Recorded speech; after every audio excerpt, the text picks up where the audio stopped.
have. I mean, we're recording this on, for me, it is the morning of election day in the United States. The Americans are going to the polls, and I am not optimistic that we're going to have a pro-liberty, pro-liberalism outcome at the end of the day as I go to bed tonight.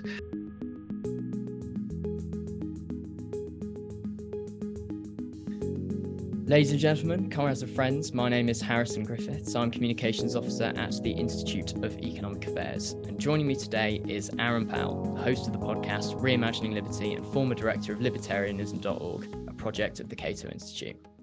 Aaron's recent projects, including Reimagining Liberty, have revolved around divorcing American liberalism from conservatism and the right, instead embracing a radical, emancipatory, and cosmopolitan liberalism.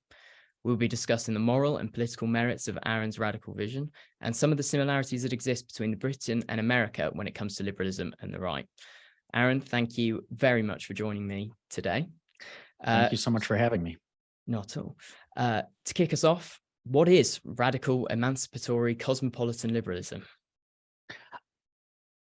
I think the short answer is it's what liberalism always has been and what liberalism's foundations have always pointed it towards. So it's liberalism without the last, call it 50 years of dalliances with the right and alliances and choices to embed, particularly in the American context, libertarianism or radical liberalism, as I'm calling it, within a conservative context. So it's a genuine commitment to freedom and to individual autonomy, with a recognition that that means both political, but also a celebration of the ways that people, when they are free, can self-author, can construct their own identities, can pursue the kinds of lives that they want, and embracing that as not something to merely be tolerated, but as one of the great boons of our liberal system of political institutions and also of values. So it is a celebration of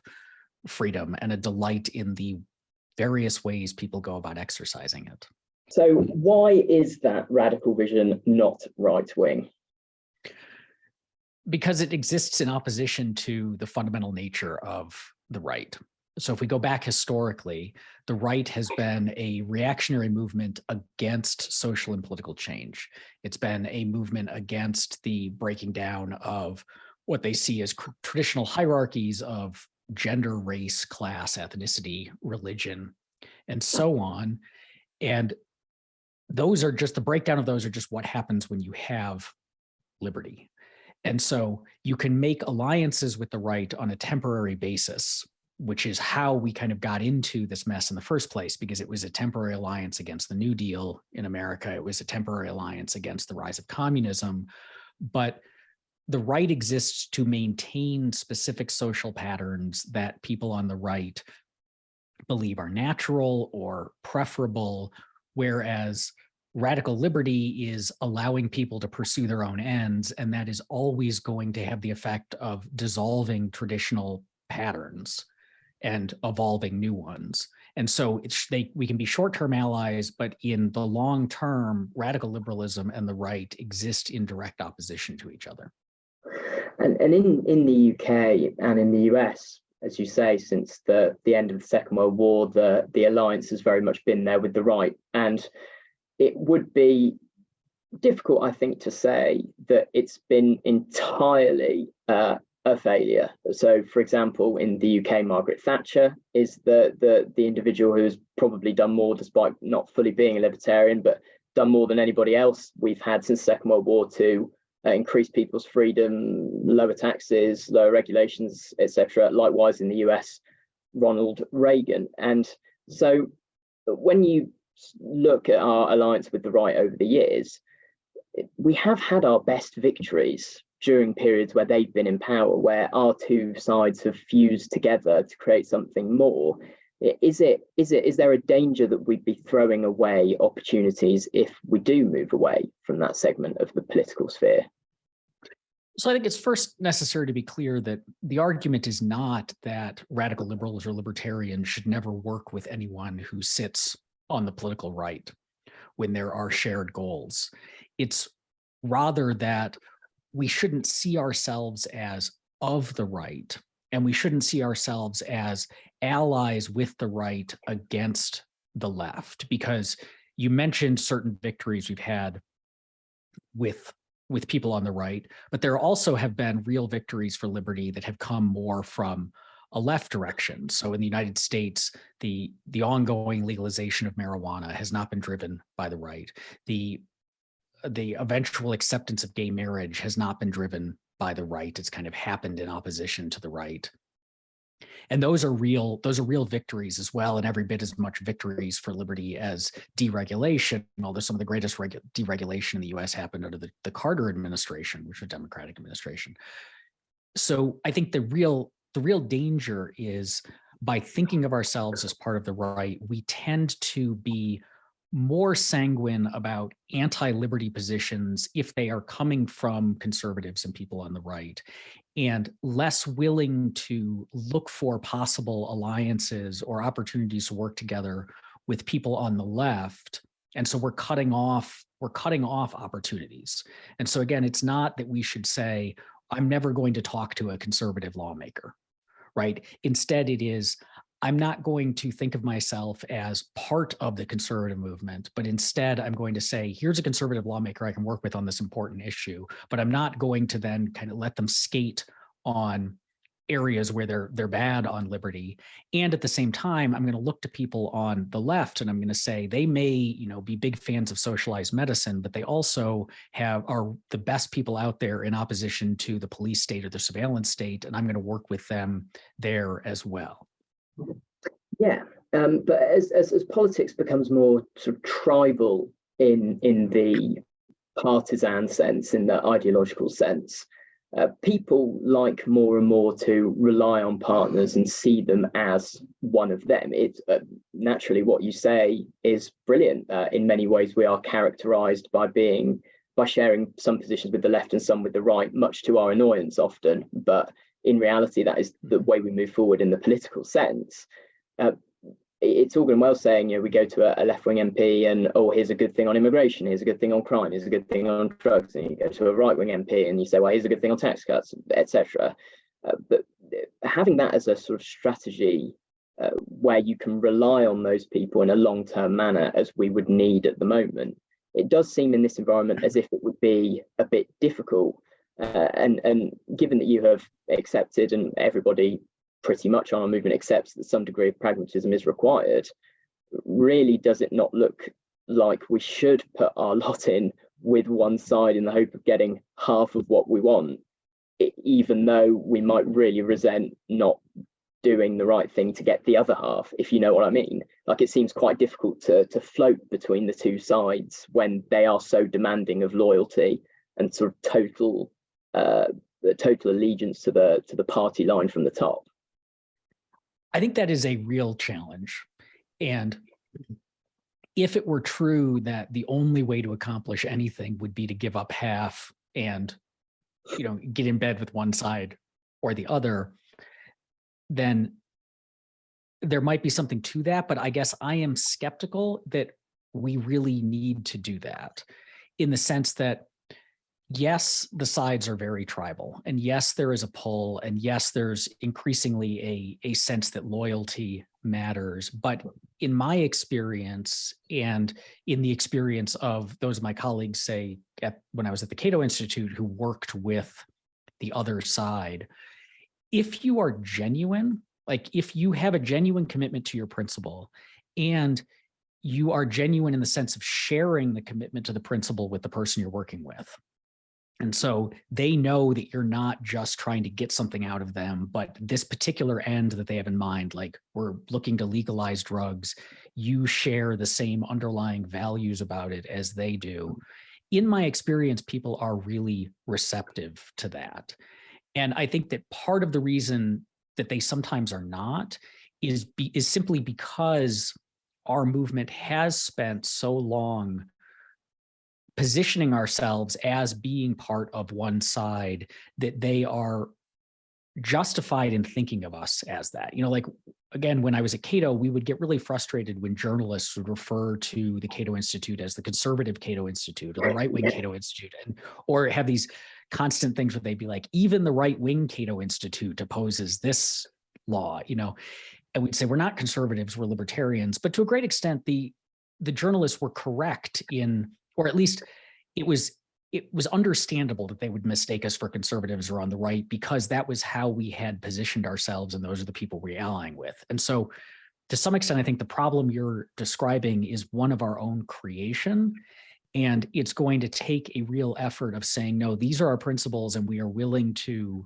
we're not willing to basically throw in with one side versus the other, but instead work on where those principles align. In my experience, people are receptive to that, but it still is, given the climate, it's hard. But I think for the long-term health of the movement and the long-term struggle for liberty, it's necessary. Yeah, and we at the IEA also have a little bit of that problem as a right-wing think tank. As free market think tank. People on the right, the left, and the centre have used free markets for various different reasons to accomplish various different things, and that's certainly what we are. And I'm very receptive from the UK side to what you've just said in terms of being associated with the right. In that, so for example, Liz Truss's short-lived term in Number 10 Downing Street, when she announced those what were really pretty minor tax cuts that set the entire country ablaze, it seems. When she announced them, we were receiving this classic sort of left-wing critiques about, this is cruel, this is unfeeling, and the redistribution of wealth by the state is in some way synonymous with compassion and kindness. And I know you, our libertarianism is one that's very much focused on this, emancipatory nature, lifting people up. The state is an impediment to so much of what people want to achieve, and affront in many ways to human dignity. And that certainly is one that sort of gets me sort of feeling a bit difficult, that this idea that we have associated with a side that is in some ways understandably synonymous with the harsh elements of libertarianism, that don't tread on me, that I owe you nothing, you don't have a right to what is mine. And do you think that alliance has led to us failing to properly emphasize the compassionate, uplifting, emancipatory side of what we have to offer when it comes to sort of removing the state from people's lives to the greatest extent we can? I think so. And I think it's frustrating because, as you said, that underlying motivation is for emancipation, and the focus on the self in that seems misplaced, because everybody wants liberty for themselves. Nobody is going around saying, I want the state to bring its boot down on me. What I think sets radical liberals and libertarians apart from authoritarians on the left or the right is that we genuinely want it for other people too, even if they do things with it that like we wouldn't choose, right? They make lifestyle choices that would not be mine. They pursue ends that I find distasteful. We still want freedom for them. It's love of their liberty that motivates us, not just love of our own. And that message often gets lost. And I think it is the fact that it gets lost is one of the real problems we have with engaging with the left.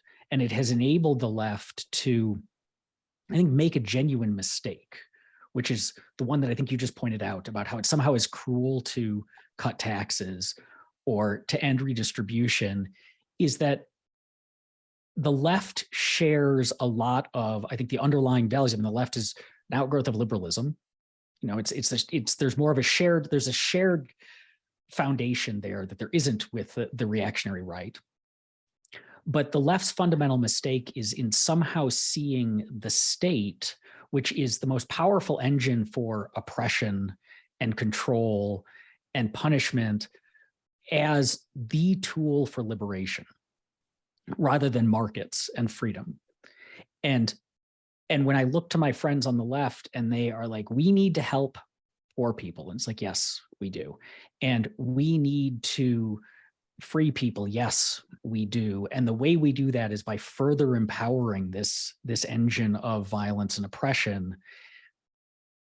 It's disheartening, but I think our message, if we can position it in terms of this shared set of values, as opposed to simply, I should have what's mine and you should leave me alone, we can have a real conversation there and hopefully move things in a more positive direction. But it means being willing to have those conversations about shared moral commitments to helping each other and so on. And those seem to be the conversations that the right doesn't really want to participate in, and particularly what I call like the libertarian right, which does focus more on the what's mine is mine and leave me alone.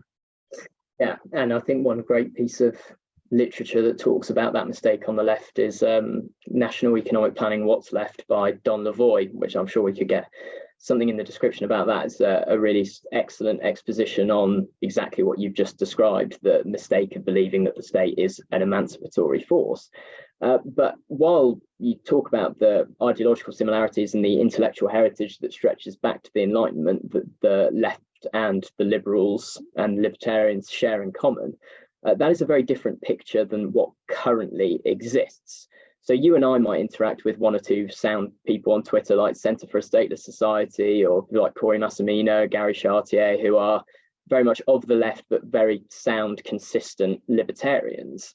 But they are an exceedingly small minority on that broad side of politics. And illiberalism, you've described it well as emerging and being really ever present on the right, is also the dominant sphere on the left. And so is it perhaps a little naive of us, much as I would love to see it happen, but a little naive of us to think that they want anything to do with us, to think that they have any association with our values that still remains in their psyche?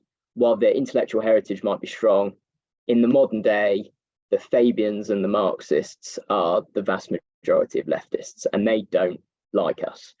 What makes you think that there's sort of any viability in really reaching out on them, with them, beyond a few issues like drugs or perhaps immigration for some? Well, I would say, first off, I have had a lot of very fruitful conversations with committed Marxists where we have gotten down to there are some shared values and here's where the disagreements are, and they have been interesting and friendly and so on. It doesn't mean that I have persuaded them to give up revolutionary communism, but you can have these conversations. And I think you're right. Like the political scene is bad across the board right now. Like if you care about liberty, these feel like pretty dire times. The rise of a liberalism, the rise of populism, the shattering of what feels like common bonds in favor of like grievance politics and tribalism. Like it's not good.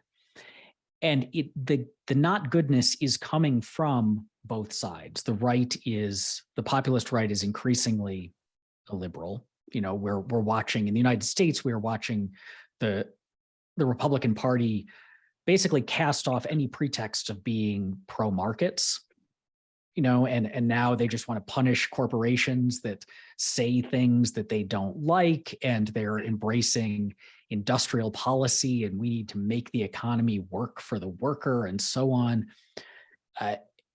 This is bad, but I think the way that you position yourself as a liberal in this is to simply just restate those foundational principles, because they're good ones. I mean, we both agree, like they're good ones. No doubt about that. We've got the good ideas, but application has been a little bit tougher for us for a while now.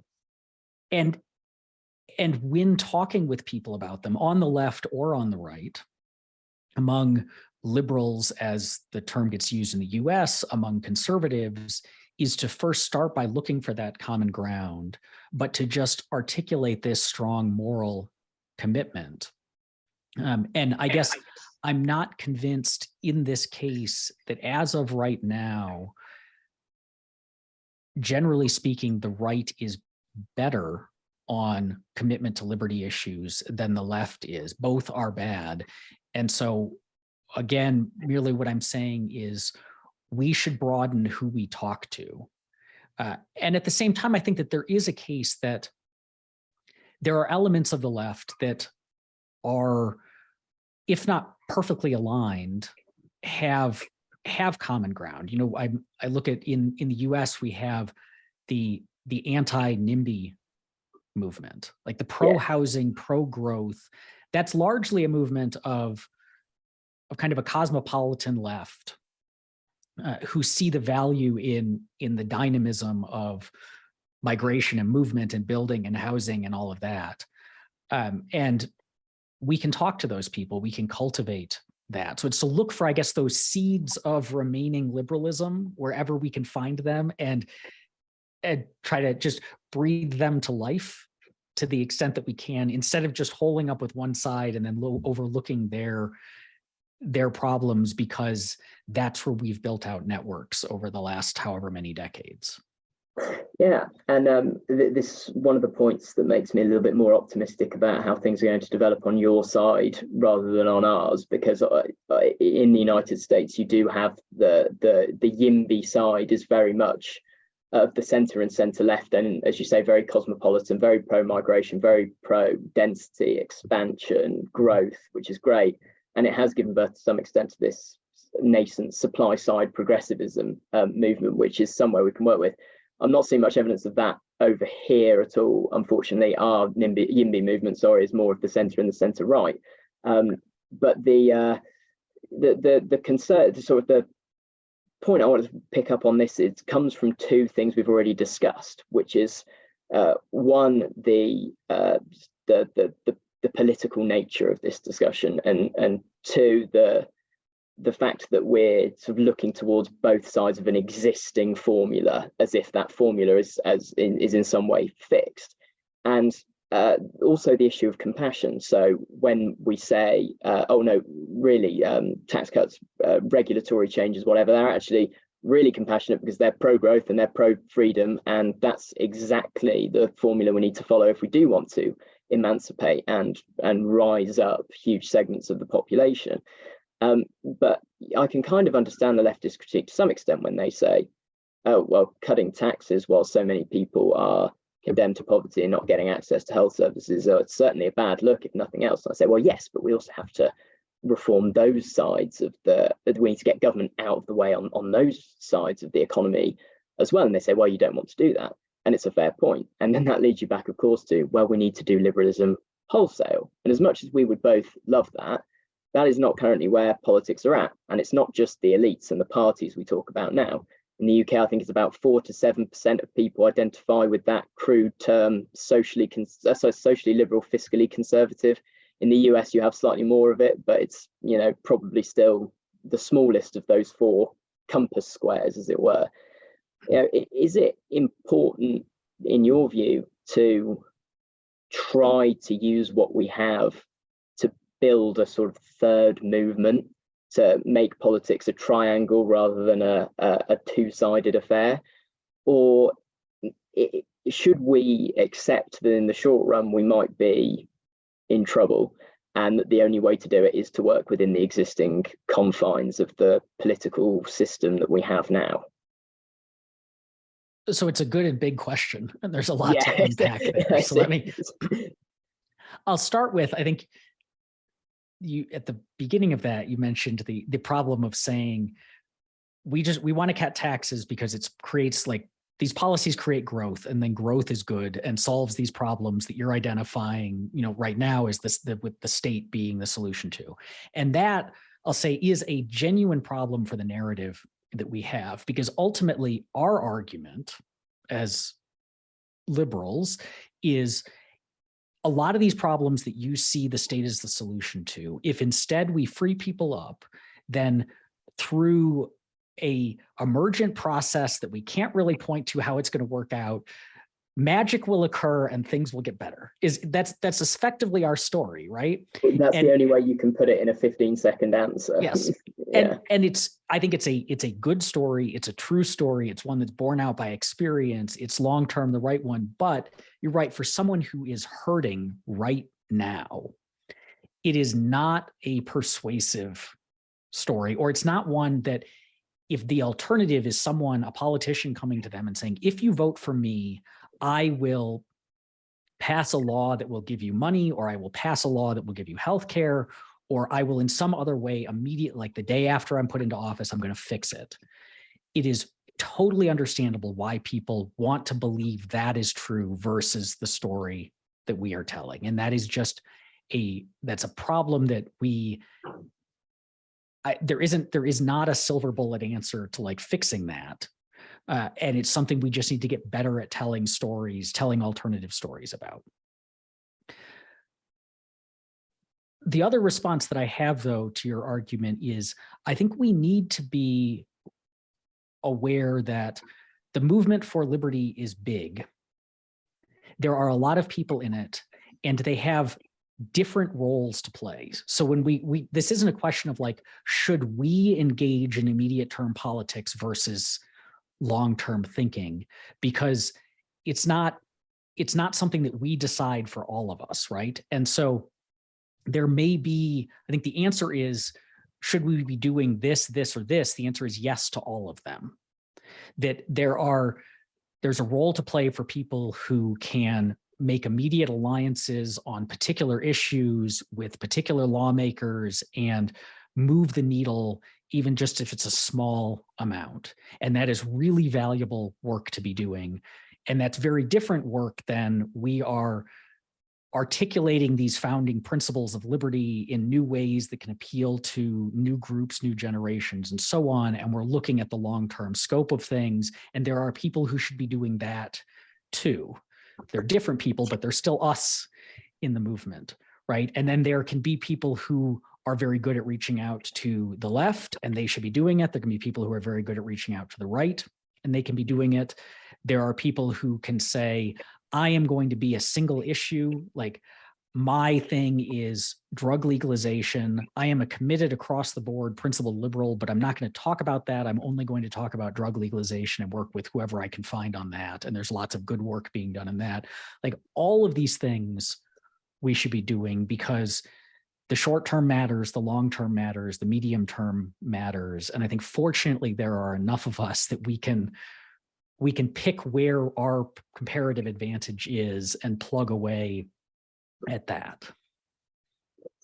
Yeah, I'd of course absolutely love to see it work out, but on both sides of the Atlantic, but in particular on our side, after the sort of unfolding of recent events and the response to certain liberalising measures like tax cuts, there is a lot of soul searching taking place, which is sort of partly why I'm doing these videos and talking to you about it. Just my worry overall is the one I mentioned earlier, which is where politics is at the moment. I think it's becoming increasingly difficult to do what you just described, which is effectively mingle and use the sort of comparative advantage of various different sects on our side to go to different places and campaign the way that they want to do and speak to the people that they want to. And so if my premise is indeed true, and it's the easiest course of action is to broadly associate ourselves with one side, is there a risk that when we put forward the case of consistent radical cosmopolitan liberalism, that particularly in the context of the culture war, which is the sort of the elephant in the room when it comes to the libertarians and the right, that we do risk alienating quite a large cohort of people who might otherwise be sympathetic to pretty vast swathes of our agenda, but do have genuine anxieties about the way that certain culture changes are impacting their lives and their communities. So I'm specifically thinking about immigration, right? You know, in the UK, we have quite a large inflow of people from Albania at the moment, and there are reports that is gang activity related. In the US, of course, there's the evergreen issue on the Mexican border and whether large inflows of illegal immigration from Mexico are gang related. Would it not, in that sense, be easier to bite the bullet and accept on issues like that we can be quiet, or at least not so strongly putting forward our more radical views, in order to get in general what could be a very large cohort of our agenda sort of to the forefront of the political conversation? I think you always have to game out those kinds of questions and look at who you can work with and where the energy is for political change. I would say on immigration, I think immigration is such an overwhelmingly important both economic and moral issue that I would be sad to see radical liberals and libertarians be quiet on it for other things, because I think that when it comes to policy changes that could make the world a freer and wealthier place, there is almost nothing that beats radically liberalized immigration. And the arguments about crime and gangs, I think the data doesn't really bear them out. You know, I know that in the US, even illegal immigrants are substantially less likely to commit crimes than native-born Americans. That areas with higher immigration, with higher immigrant populations are not higher crime than areas with lower, and so on. That those are often justifications or rationalizations for a desire to just be anti-other. You know, people who are different than me make me uncomfortable, which I think is a powerful psychological trait that a lot of people, you know, I mean, to go back to our NIMBY thing, I think that's what motivates a lot of NIMBYism too, is it's less race, it's more class. Like, I don't want poor people moving into my neighborhood, because anytime you hear someone say this will change the character of the neighborhood, it's not xenophobia, but it's something adjacent. I want a nice park, not a football pitch, as it were. Yes, exactly. And so I think immigration is one where the benefits to us getting our way, even a little bit more, even slightly more liberalized immigration, are so vast in terms of the wealth that it would create, in terms of the suffering it would alleviate, and in terms of just the moral commitment to free people can move freely and freely associate, that's one where I would hope that we, rather than keeping ourselves quiet, say, like, push harder on, because that could be a real victory. The counterpoint to that, of course, is that more diverse societies, there seems to be some evidence that more ethnically diverse societies are lower social trust. There seems to be an argument that it can make other reforms more difficult. But those seem to be issues we should try to figure out answers to, versus allowing people to further construct walls, given the damage to both human rights and human well-being, but also to just general levels of wealth that it does. Yeah. And so, as a final question, are you optimistic? And that's split into two. Are you optimistic on one hand that the vision that you are putting forward will gain traction among people of our ideological persuasion? And secondly, are you optimistic that if that were employed, we could turn this seemingly insurmountable tide of illiberalism, perhaps before it's too late for Western liberal societies like the United States and the United Kingdom? Yes, and maybe. So yes, I am optimistic that there is interest in this vision. I have been encouraged by how many people have told me they are glad that I am making the arguments that I'm making, that they have felt the same way, but that it sometimes is hard to express those ideas openly, especially if they're working for organizations in the movement that have financial or ideological incentives to not make these kinds of arguments, and so on. So I think there is a real interest in a return to what I would just call the moral roots of our movement. As to the world, and the effect it can have. I mean, we're recording this for me, it is the morning of election day in the United States. The Americans are going to the polls, and I am not optimistic that we're going to have a pro-liberty, pro-liberalism outcome at the end of the day as I go to bed tonight. But that said, I think that there has always been a real interest in liberty. The course of human history is largely a story of people becoming more free, more diverse, more tolerant, with obvious setbacks, often catastrophic setbacks. But the arc of history does appear to bend in that direction, and people genuinely do want to be free. And I think most people genuinely do want others to be free as well. And we're in a bad time right now, a kind of a populist, reactionary, anti-liberty flare-up. But I don't see it sustaining itself, in part because I think it runs counter to the cultural values that have been evolving for hundreds or thousands of years, but also because when people with those values get power, it doesn't tend to work out well. It doesn't return much to the people who put them into office, except for maybe feeling good that someone that our enemies hate is in power right now. And so if we can make it through, and that's a big if, I think that the fundamental message of liberalism wins out. And in the long term, I think it does, but I think we are in for some pretty scary and trying years.